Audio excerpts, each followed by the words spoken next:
શહેરમાં ફરી એકવાર ઝડપની મજા મોતની સજા સાચી પડી છે।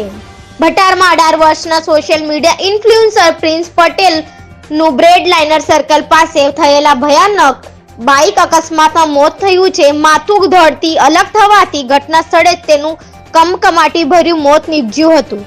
મળી રહેલી માહિતી મુજબ પ્રિન્સ પોતાની નવી KTM બાઇક લઈને યુનિવર્સિટી રોડ તરફથી આવી રહ્યો હતો અને બ્રેડ લાઇનર બ્રિજ પરથી નીચે ઉતરી રહ્યો હતો। પ્રાથમિક તપાસમાં અકસ્માતનું મુખ્ય કારણ બાઇકની અત્યંત વધુ સ્પીડ હોવાનું સામે આવ્યું છે। બ્રિજ ઉતરતી વખતે સ્પીડ એટલી વધેલી હતી કે પ્રિન્સે કાબુ ગુમાવી દીધો હતો। બાઇક જોરદાર ધડાકા સાથે ડિવાઈડર સાથે અથડાઈ હતી। અકસ્માત એટલો ઘાતક હતો કે તેનું માથું અને ધડ અલગ થઈ ગયા હતા। દૃશ્ય જોઈએ લોકો કંપી ઉઠ્યા હતા। ચોંકાવનારી વાત એ છે કે મૃત્યુના માત્ર 2 દિવસ પહેલા પ્રિન્સે સોશિયલ મીડિયા પર એવી રીલ પોસ્ટ કરી હતી જેમાં તે મોત અને સ્વર્ગની વાતો કરી રહ્યો હતો।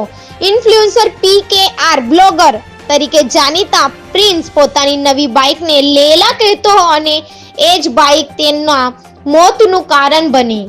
અકસ્માત બાદ ખટોદરા પોલીસ તરત જ ઘટના સ્થળે પહોંચી હતી। પ્રિન્સે હેલ્મેટ નહીં પહેર્યું હોવાની માહિતી પણ સામે આવી છે।